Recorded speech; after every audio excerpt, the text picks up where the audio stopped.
سمجھے، نیکی سمجھے اور سمجھ کر اس پر عمل کرے اور اس سبب سے وہ جہنم میں چلا جائے۔ وہ کام کیا ہے جو شیطان ہم سے کرواتا ہے؟ وہ کام دین میں نیا مسئلہ ایجاد کرنا، نئی رسم ایجاد کرنا، نئی بات نکالنا۔ یہ وہ کام ہے جس کو نیکی کہا جاتا ہے، نیکی سمجھا جاتا ہے، اور نیکی کی وجہ سے انسان اس پر عمل کرتا ہے، لیکن حقیقت میں وہ جہنم کا ایندھن بننے کے لیے تیار ہو جاتا ہے۔ اسی لیے نبی اکرم صلی اللہ علیہ وآلہ وسلم ہر خطبے سے پہلے یہ ارشاد فرمایا کرتے تھے، شر الامور محدثاتها وکل محدثۃ بدعہ وکل بدعۃ ضلالہ وکل ضلالۃ فی النار۔ برے کام نئے کام ہیں، ہر نیا کام بدعت کہلاتی ہے، اور ہر بدعت انسان گمراہی ہے، اور ہر گمراہی انسان کو جہنم میں لے جانے کا سبب بنتی ہے۔ نبی اکرم صلی اللہ علیہ وآلہ وسلم فرماتے ہیں، من احدث فی امرنا ھذا ما لیس منہ فہو رد۔ جس نے ہمارے دین میں وہ بات ایجاد کی جو ہمارے دین میں نہیں تھی، فہو رد، وہ مردود ہے، اللہ تعالیٰ اس کو قبول نہیں کریں گے۔ اسی طرح حدیث میں آتا ہے، صحابہ پوچھتے ہیں نبی اکرم صلی اللہ علیہ وآلہ وسلم سے کہ اے اللہ کے نبی، آپ قیامت کے دن اپنی امت کو کیسے پہچانیں گے؟ آدم علیہ السلام سے لے کر قیامت آنے والے اشخاص اس وقت موجود ہوں گے، اس بھری دنیا میں اپنی امت کو کیسے پہچانیں گے؟ نبی اکرم صلی اللہ علیہ وآلہ وسلم فرماتے ہیں، میری امت کے افراد ان کے اعضاء وضو کے نور سے چمک رہے ہوں گے۔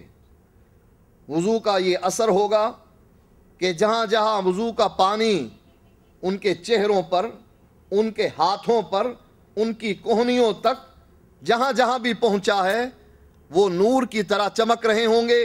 میں پہچان لوں گا کہ یہ میری امت کے افراد ہیں۔ نبی اکرم صلی اللہ علیہ وآلہ وسلم ہی فرماتے ہیں کہ میں حوض کوثر پر کھڑا ہوں گا، اور حوض کوثر اس پر جو پیالے رکھے ہوں گے ان کی تعداد ان گنت ہوگی، اتنی تعداد ہوگی جتنے آسمان کے تارے ہیں۔ یہ پانی حوض کوثر کا دودھ کی طرح سفید اور شہد سے زیادہ میٹھا ہوگا، اور اس کی تاثیر یہ ہوگی کہ جو ایک مرتبہ وہ پانی پی لے گا، زندگی بھر اس کو پیاس نہیں لگے گی۔ ایک جماعت نبی اکرم صلی اللہ علیہ وآلہ وسلم کے قریب آئے گی تاکہ حوض کوثر سے پانی پیے، اور فرشتے ان کو دور بھگائیں گے۔ نبی اکرم صلی اللہ علیہ وآلہ وسلم فرشتوں سے کہیں گے، یہ تو میرے ساتھی ہیں، میرے امتی ہیں، میں نے ان کو پہچان لیا ہے، ان کو میرے قریب آنے کیوں نہیں دیتے؟ میں ان کو اپنے ہاتھ سے پانی پلاؤں۔ فرشتے جواب میں کہیں گے، یا محمد انک لا تدری ما احدثوا بعدک۔ اے محمد صلی اللہ علیہ وآلہ وسلم، آپ کو اس بات کا علم نہیں کہ آپ کے بعد ان لوگوں نے آپ کے دین میں کیا کیا تبدیلیاں کر دی تھیں۔ جب نبی اکرم صلی اللہ علیہ وآلہ وسلم سنیں گے کہ ان لوگوں نے دین میں تبدیلیاں کر دی تھیں، مثلا اللہ کے نبی 2 عیدیں دے کر گئے تھے، عید الفطر اور عید الاضحیٰ۔ اللہ کے نبی فرماتے ہیں کہ اللہ تعالیٰ نے ہمارے لیے خوشی کے 2 دن رکھے ہیں، ایک عید الفطر ہے اور ایک عید الاضحیٰ ہے۔ اللہ کے نبی 2 دن دے کر گئے، 2 عیدیں بتلا کر گئے، ہم لوگوں نے 3 عیدیں ایجاد کر لیں، اور تیسری عید کے لیے جو جشن منایا جاتا ہے وہ عید الفطر اور عید الاضحیٰ سے زیادہ بڑا ہوتا۔ یہ عید میلاد جس کا جشن پاکستان میں خاص کر، انڈیا اور بنگلہ دیش میں خاص کر جتنا جشن اس عید کا جو بناوٹی ہے ہم نے خود بنائی ہے، ربیع الاول کا مہینہ چاند اس کا نظر آتا ہے، پہلی تاریخ سے لے کر 12 ربیع الاول تک 12 دن جشن منایا جاتا ہے، جھنڈیاں لگائی جاتی ہیں، عمارتوں پر قمقمے روشن کیے جاتے ہیں، چراغاں کیا جاتا ہے، نئے کپڑے بنائے اور پہنائے جاتے ہیں، اور دیگیں پکائی جاتی ہیں، سبیلیں لگائی جاتی ہیں۔ 12 دن عید الفطر 12 دن کی نہیں، عید الاضحیٰ 12 دن کی نہیں، لیکن جو ہم نے عید منائی ہے جس کی نماز کوئی نہیں ابھی تک، عید الفطر اور عید الاضحیٰ کی نماز پڑھی جاتی ہے۔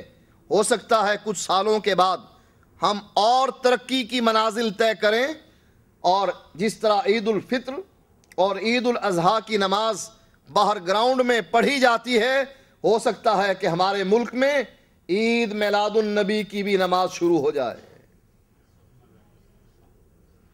جو اللہ کے نبی نے 2 موقع بتلائے اس کا جشن نہیں منایا جاتا، کوئی جھنڈیاں نہیں لگاتا ہے، جلوس نہیں نکالے جاتے ہیں، دیگیں نہیں پکائی جاتی ہیں، اس دن کوئی سبیل نہیں لگتی ہے، لیکن جو عید ہم خود بنا رہے ہیں اس کے لیے 12 دن کا جشن منایا جاتا ہے، دیگیں پکائی جاتی ہیں، سبیلیں لگائی جاتی ہیں۔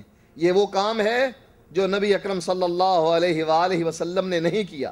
فرشتے کہتے ہیں اِنَّكَ لَا تَدْرِي مَا أَحْدَثُوا بَعْدَكَ، آپ کو علم نہیں کہ آپ کے بعد ان لوگوں نے آپ کے دین میں کیا کیا تبدیلیاں کر دی تھیں۔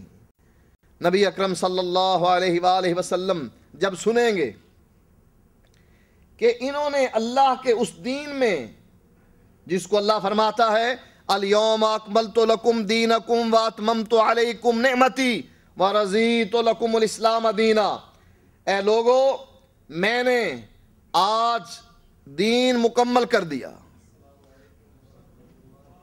جو نعمت تم پر اتر رہی تھی وہ نعمت پوری کر دی، اور تمہارے لیے دین اسلام کو پسند کر دی۔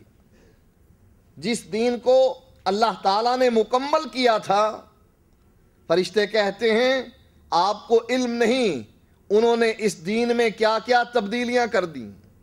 اللہ کے نبی فرماتے ہیں ترکت فیکم شیئن لن تضلوا ما تمسکتم بہما کتاب اللہ و سنت رسول، میں تم میں 2 چیزیں چھوڑ کر جا رہا ہوں، تم کبھی گمراہ نہیں ہوگے اگر تم نے ان 2 چیزوں کو مضبوطی سے تھام لیا۔ ایک اللہ کی کتاب، دوسرے اس کے رسول کی سنت ہے، یہ دین اسلام ہے جس کے بارے میں فرشتے کہتے ہیں آپ کو علم نہیں کہ آپ کے بعد ان لوگوں نے آپ کے دین میں کیا کیا تبدیلیاں کی تھیں۔ اللہ کے نبی صلی اللہ علیہ وآلہ وسلم جب فرشتوں کی زبانی یہ بات سنیں گے تو فرمائیں گے سحقن سحقن لمن غیر بعدی، دوری ہو اس کے لیے جس نے میرے بعد میرے دین کو بدل دیا، وہ میرے قریب نہ آئے، حوض کوثر پر میں اس کو پانی نہیں پلاؤں گا۔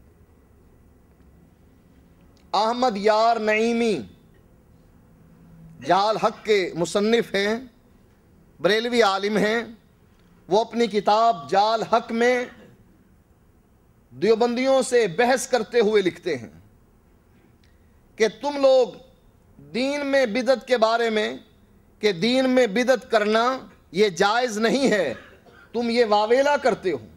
بعض دیوبندی بعض بدعات کے مخالف ہیں، مثلا آذان سے پہلے الصلاۃ والسلام علیکہ یا رسول اللہ، یا ادرکنی یا رسول اللہ، یا اغثنی یا رسول اللہ، اس کے مخالف ہیں۔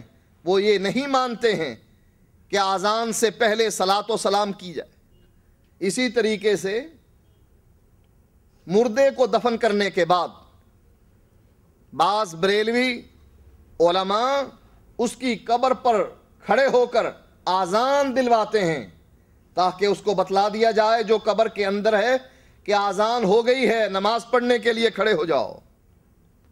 دیوبندی علماء اس بات کے مخالف ہیں.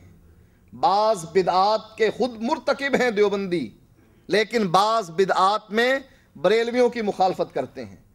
احمد یار نعیمی جاء الحق میں لکھتے ہیں، کہتے ہیں کہ تم ہم پر یہ الزام لگاتے ہو اور کہتے ہو کہ بدعت نہیں کرنی چاہیے.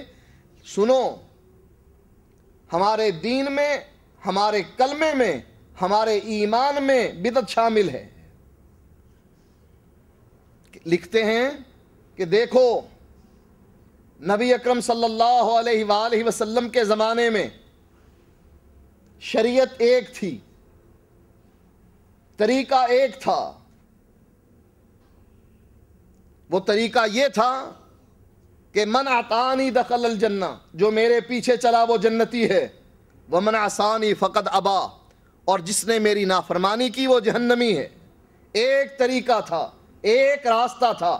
ان ھذا صراطی مستقیما، آپ فرماتے ہیں قرآن کی یہ آیت ہے، ان ھذا صراطی مستقیما، یہ ہے صراط مستقیم، فاتبعوہ، اسی صراط مستقیم پر چلو، ولا تتبعوا السبل، اور راستوں پر نہ چلنا.